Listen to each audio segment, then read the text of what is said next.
सभापति महोदय, मैं आपके माध्यम से राजस्थान के यशस्वी मुख्यमंत्री श्रीमान अशोक गहलोत जी के द्वारा वर्ष 2023-24 में की गई घोषणाओं के लिए हार्दिक आभार एवं धन्यवाद देता हूं कि उन्होंने अपने बजट में राजस्थान के सर्वांगीण विकास को ध्यान में रखते हुए इस प्रदेश को आगे बढ़ाने का काम किया है, जो हर समय गांव, गरीब, किसान, मजदूर, दलित, महिला और SC, ST आर्थिक रूप से पिछड़े वर्ग का उत्थान व कल्याण की सोच रखता है। कोविड की महामारी के समय जो शानदार प्रबंधन मुख्यमंत्री जी के नेतृत्व में राज्य सरकार ने किया, उसकी प्रशंसा न पूरे देश में बल्कि पूरे संसार में की गई और उन्होंने जो मन में पीड़ा थी कि मेरे प्रदेश में कोई भूखा न सोए, उसको भी उन्होंने पूरा किया। और इस बजट में जो यहीं नहीं पूरे देश विदेश में इसकी चर्चा है, ऐसा बजट न तो अब तक किसी ने दिया और न अब कोई देगा। मेरे कहने का तात्पर्य है कि मैं इस बजट के प्रस्ताव का समर्थन करता हूं तथा इस वित्तीय वर्ष के बजट में मेरे विधानसभा क्षेत्र में जमारामगढ़ में PhD का एक्शन कार्यालय, नाइलाकू पशु चिकित्सालय से प्रथम श्रेणी पशु चिकित्सालय में, करमुनत और नीमला श्रीनगर में 33 kV का GSS, जमारामगढ़ में उच्च स्तरीय खेल स्टेडियम और 48 हेक्टेयर में एंटीग्रेड रिसोर्ट्स रिकवरी पार्क और नक्ची घाटी से नाइला तक का 23 करोड़ की लागत से सड़क स्वीकृत किए। इसके लिए मैं मेरी तरफ से, मेरे सभी क्षेत्रवासियों की तरफ से आदरणीय मुख्यमंत्री जी का बहुत बहुत स्वागत करता हूं और कहना चाहता हूं कि जो बजट दिया है राजस्थान के मुख्यमंत्री जी ने, जो किसानों के लिए 2000 यूनिट तक की घरेलू कनेक्शन के 50 यूनिट से बढ़ाकर 100 यूनिट तक का निःशुल्क बिजली उपलब्ध करवाई है, ये हर व्यक्ति को इसका फ़ायदा मिल रहा है, क्योंकि जो 50 यूनिट था उससे बढ़ाकर 100 यूनिट किया है, तो निश्चित रूप से पूरे प्रदेश के लोगों को इसका फ़ायदा मिलेगा। जो हमारे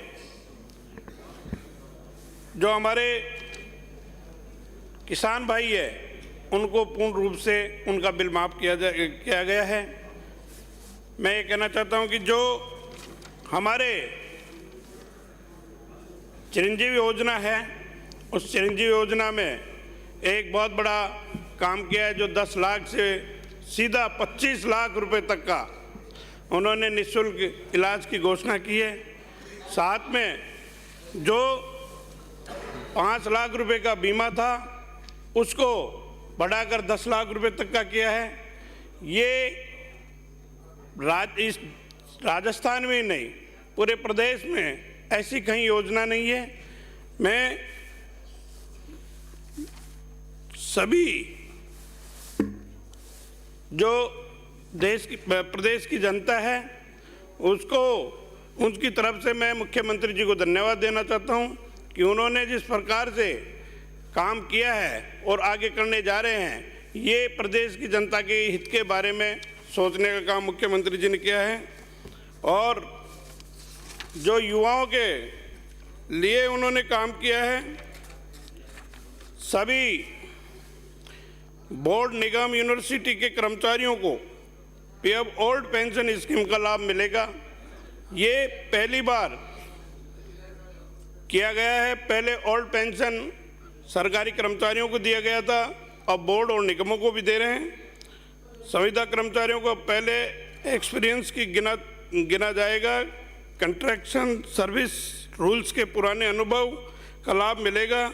2 लाख संविदा कर्मियों को इसका फायदा होगा। साथ ही संविदा कर्मचारियों को सेवानिवृत्ति के आर्थिक लाभ की भी घोषणा की है। कोरोना के अनाथ हुए बच्चों को सरकारी नौकरियों की घोषणा करना एक बहुत बड़ी बात है। लक्खी मेलों में भी जो कैला देवी, रामदेवरा, अजमेर दरगाह, पुष्कर, खाटू श्याम, गोगा मेड़ी, बाणेश्वर धाम, पांडुपोल, अलवर, बुड्ढा, जोहड़ा, गंगानगर, बीकानेर, मुकाम धाम के लक्खी मेलों में जाने वाले रोडवेज बसों में 50% की छूट दी है। 7 किसानों की खेत पर मकान बनाने के लिए हाउसिंग लोन एवं 5% का ब्याज अनुदान व सरकारी बैंकों को 3000 की ब्याज मुक्त ऋण की घोषणा इस बजट में हुई है। जिला प्रमुख, प्रधान, सरपंच, एसडीएम, तहसीलदार, बीडीओ, पटवारी की टैबलेट देने की घोषणा की है, जिससे उनको काम करने का संपूर्ण समय मिलेगा। और एक बहुत बड़ी घोषणा की है कि लंपी से जो मारी गई गायों का मुआवजा भी आदरणीय मुख्यमंत्री देने की घोषणा की है। 40,000 रुपये के मुआवजा देने का घोषणा की है। खाद्य सुरक्षा के दायरे में आने वाले 1 करोड़ परिवारों को निःशुल्क राशन के साथ फूड पैकेट। मुद्रास्फीति कंट्रोल करने की कोई ऐसी योजना नहीं है, लेकिन राज्य के मुख्यमंत्री ने ये महंगाई राहत का जो काम किया है एक बहुत बड़ी बात है। सामाजिक सुरक्षा योजना पेंशन के तहत बुजुर्गों को न्यूनतम पेंशन 1000 रुपये, जो पहले 500 से 750 रुपये हुई थी, तथा इसके प्रतिवर्ष 15% इंक्रीमेंट दिया जाएगा, जिससे परिवारों के बुजुर्गों को संबल मिलेगा। बीमार श्रमिकों को 7 दिन तक रोज 200 रुपये की आर्थिक सहायता दी जाएगी। जो श्रमिक है वो बीमार हो जाता है, उसको 200 रुपये डेली देने का काम किया जाएगा। इस बजट में युवाओं के हित के लिए ऐतिहासिक फैसले लेते हुए सभी ब्लॉक मुख्यालय पर सावित्रीबाई वाचनालय, डिजिटल लाइब्रेरी की घोषणा की गई है, जिससे विद्यार्थियों को प्रतियोगिता परीक्षाओं की तैयारी व अध्ययन की सुविधा मिलेगी। युवाओं के लिए 500 करोड़ रुपए की युवा विकास एवं कल्याण कोष का गठन तथा जिला मुख्यालयों पर 100 आवासीय क्षमता के विवेकानंद यूथ हॉस्टल बनाए जाएंगे एवं सरकार एवं 30,000 विद्यार्थियों को प्रतियोगी परीक्षाओं की तैयारी हेतु मुख्यमंत्री अनुप्रत योजना के तहत निःशुल्क कोचिंग की करवाई जाएगी। सभी भर्ती परीक्षाओं के 1 टाइम रजिस्ट्रेशन फीस के बाद कोई शुल्क नहीं लगेगा, जिससे सभी वर्ग के विद्यार्थियों को लाभ मिलेगा।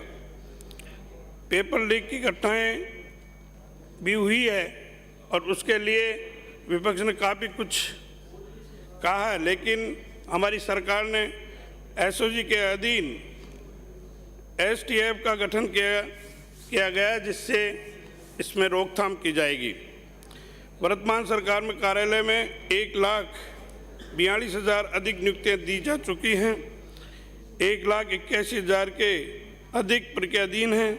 साथ ही आगामी वर्ष रिक्त होने वाले पदों पर प्राथमिक भर्तियां भी की जाएगी। 30,000 स्वास्थ्य शासन विभाग के अंतर्गत 30,000 सफाई कर्मियों को भर्तियां दी जाएगी, जिससे जो बेरोजगार बच्चे डोल रहे हैं उनकी फायदा हो पाएगा। शिक्षा के क्षेत्र में पूर्व बजट में प्रदेश के सभी सेकेंडरी विद्यालय क्रमोन्नत किए गए हैं।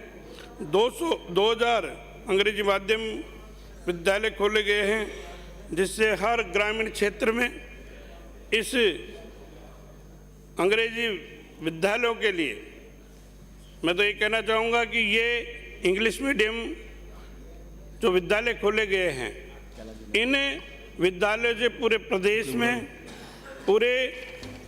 प्रदेश में जो आने वाली पीढ़ी है वो अंग्रेजी सीख पाएगी, देश विदेश में बोल पाएगी। ये शिक्षा में एक बहुत बड़ी नई नीति है, नई उजाला है बच्चों के लिए। शहरी एवं ग्रामीण क्षेत्र में अंग्रेजी शिक्षा बढ़ाने के लिए, बढ़ावा देने के लिए